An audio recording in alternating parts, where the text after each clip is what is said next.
A partir de agora, gente, eu vou receber aqui a psicóloga Régia Escobar e também, vamos lá, o Jorge Escobar. Mesma família? Marido e mulher? Casados? Que legal, então vem aqui, casal. Por favor, ela é psicóloga e ele piloto. Como você vai, linda? Oi, Anne, tudo bem? Por favor, sente-se e fique à vontade. Como vai, Jorge? Tudo bem? Por favor, sente-se e sinta-se em casa. É uma honra receber vocês aqui hoje para falar sobre um tema bem interessante, gente. Vocês sabem o que é a aerofobia? Não? Nunca ouviu falar? Vai saber agora, então. O que é a aerofobia, psicóloga? A aerofobia é o medo de voar, Anne. A fobia significa medo e aero significa voo. Então é o medo de voar. E esse medo de voar é mais comum do que se imagina? Ele é muito comum. É? É muito comum. E pra você ter uma ideia, ele acomete 40% da população brasileira. Nossa! E a nível mundial também esse número é bem expressivo. Então muita gente não viaja por medo? Muita gente. Nossa, não sabia disso. E em que a aerofobia ela se diferencia de outros medos? Ela se difere porque ele é um medo bem mais complexo, né, do que os outros medos. Por exemplo, o medo de barata. Né? A aerofobia, ela está relacionada a vários outros medos, como a acrofobia, que é medo de altura, a agarofobia, que é medo de você estar em lugares públicos, mas que você não pode escapar. Também medo de lugares confinados, medos também de entrar numa crise de pânico. Então está associado a vários outros medos, por isso que ele é um medo bem mais complexo do que os outros. Entendi. Agora vamos falar com o Jorge. Jorge, as estatísticas comprovam que o avião é o meio de transporte mais seguro.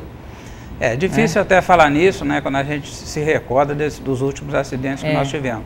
Mas, como eu digo, a gente tem que levar a estatística para a base do 1 milhão de passageiros transportados. Né? Se você comparar um avião com 240, 250 passageiros com um carro de 3, 4 passageiros, né, se a gente comparar um por um, fica uma coisa irreal. Mas a gente levando para a base do 1 milhão de passageiros transportados, o avião realmente, o coeficiente dele é muito baixo em relação aos outros meios de transporte. Ô Jorge, o que é que faz a aeronave voar, hein? Quais são os equipamentos, quais são os requisitos aeronáuticos? Como é que aquele negócio voa? Explica para nós. Olha, o avião, lógico, ele precisa de motor, né? No caso do avião, né? O planador já não precisa, mas o avião, ele precisa de motores e o que faz ele voar na realidade é a diferença de perfil da asa do avião, ou seja, tem uma parte que é mais acentuado, o perfil é mais curvo e outra é mais reta. Então, o ar passando nessas duas superfícies faz com que a pressão mais baixa vá em direção à pressão mais alta. E aí o avião tem a sustentação. Muito bom. Seu Vavá, você está aparecendo o tempo todo na câmera.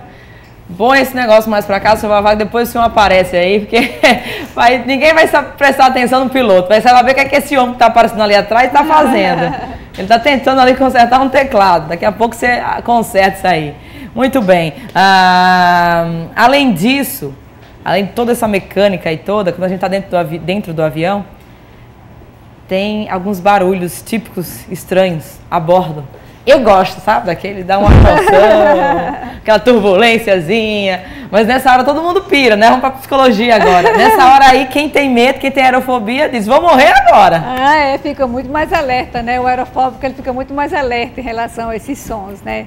Realmente, a gente precisa, sim, de mostrar bastante mecanismo de defesa para que você tenha uma viagem mais prazerosa, né? Porque senão é impossível, né? É um medo realmente paralisante.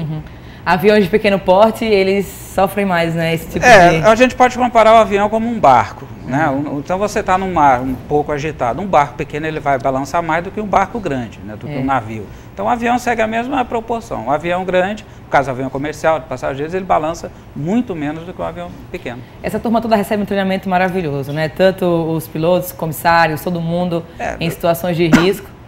E está todo mundo muito bem treinado. Mas na hora do aperreio, o que é que você já passou de aperreio na sua vida, Jorge? Olha, já passou por mau tempo, né, severo, a gente já passou por turbulência severa. Uma turbulência severa ao ponto de... Não, a turbulência, a turbulência não derruba um avião, vamos dizer assim, né? Ufa! Mas ela exige muito da tripulação e o avião hoje, ele está equipado com muitos mecanismos, muitos sistemas que a gente consegue predizer o mau tempo, desde antes da decolagem, no briefing meteorológico, a gente consegue avaliar tudo isso e a bordo também tem radares meteorológicos, sistemas de comunicação, que a gente pode evitar isso aí tranquilamente. Mas, como se diz, turbulência a gente ela não aparece no radar, né? A gente encontra ela por aí. É verdade. Né? Já chegou algum, você já passou por uma assim que diz, meu Deus do céu, esse negócio vai cair aqui, Deus. Já teve já assim? passamos de viagens, pessoal fora do lugar, com cintos amarrados, turbulência severa do pessoal quebrar mão, perna. Sério, Jorge? Acontece. Uma senhora está com uma criança no colo, a criança voa, sair e parar 3 assentos atrás. Isso acontece, mas é difícil, assim, são situações bem específicas que a gente passou por isso. Mas num voo normal, rotineiro, né, a gente tem seguir aqueles avisos, né, quando estiver sentado apertar o cinto. Hoje a tripulação avisa muito mais, estamos atravessando mais de turbulência, mantenham-se sentados, né? E são bem treinados, né?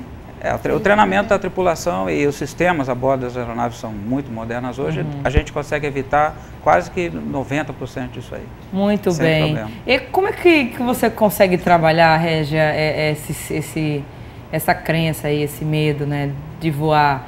Porque você leva lá no aeroporto, você sugere ir lá no local? Nós fazemos essa parte, a gente também tem a parte de personal fly, né? Então, quando a gente tem uma certa disponibilidade, a gente acompanha esse paciente até numa viagem que ele necessitar, né, quando a gente realmente tem uma disponibilidade. Mas de início o tratamento é feito a nível de consultório, né? Ele é feito por uma equipe multidisciplinar, composta de psicólogo, piloto, médico especialista em aviação e psiquiatra.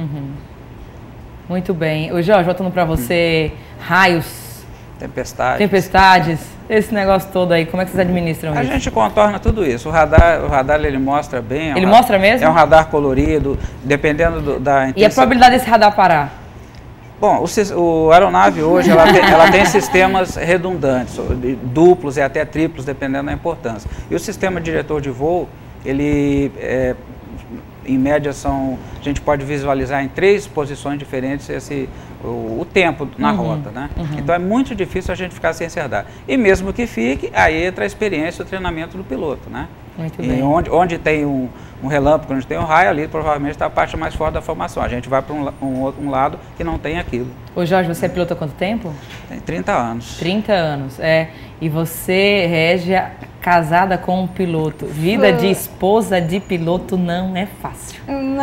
Não é fácil, é muito tempo no ar. Pouco tempo em casa. É verdade. É só para quem ama mesmo, hein? Você que sonha em casar com um piloto, pensa bem que está pedindo a Deus, viu?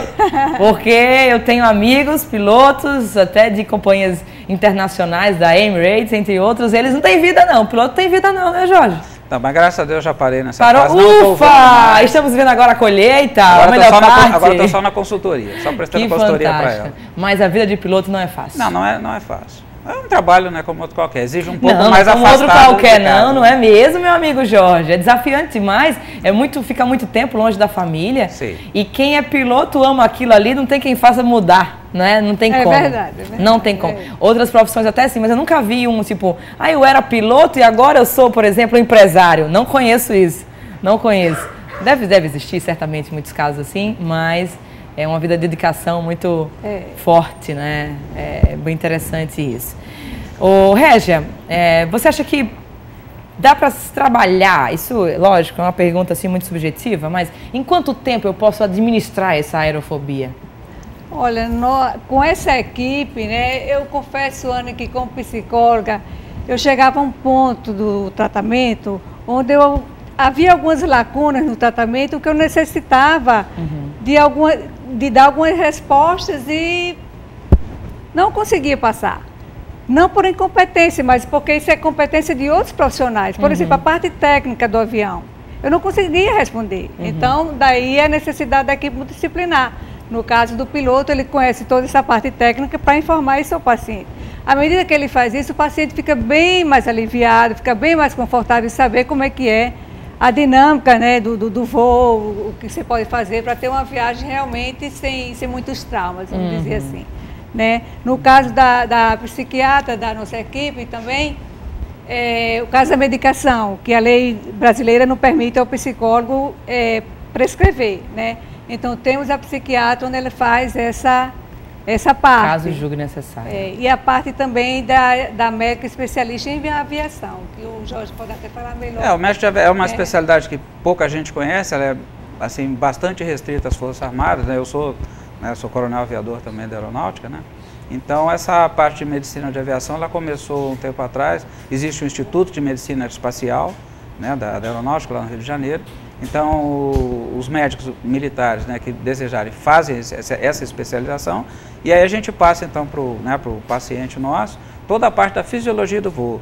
Se a pessoa pode voar, o que pode acontecer, por que você sente aquele seu ouvido fica um pouquinho tapado na subida? Oba, pediu para parar, parou. Ô Jorge, naquela hora. Naquela hora. Eu fico... Isso. Fazendo assim Isso. E passa, tem vezes que passa. Mas em voos muito demorados, longos, muito longos, tem vezes que não passa não. O que fazer naquela hora, Jorge? O melhor mecanismo é o chiclete. Chiclete mesmo? Chiclete é o melhor mecanismo. Eu ia dizer chiclete, mas não, deve ser uma coisa mais moderna. Quer dizer que chiclete ainda é. Existem manobras que a médica ela vai ensinar. Por exemplo, na subida, se você fechar o nariz e engolir, ele ajusta o seu tímpano. E na descida é o contrário, você tem que fechar o nariz e assoprar.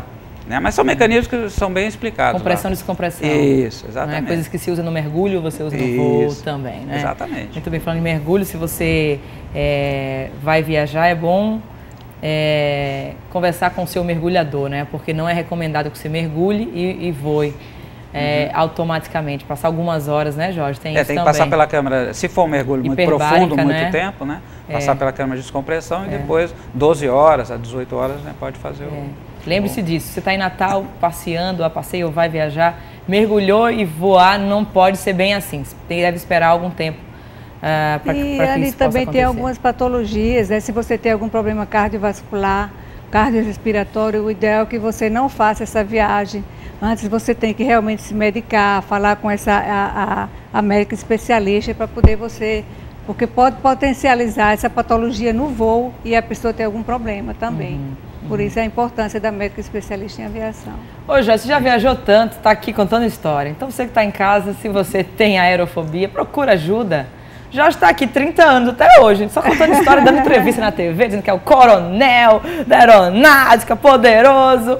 Se ele pode, eu posso, você pode também. Vamos vencer esse medo aí, vamos voar. Não é não? Muito obrigada, Regis Escobar e Jorge Escobar também. Foi um prazer, viu, conversar com vocês. Igualmente. Deus abençoe a vida de vocês.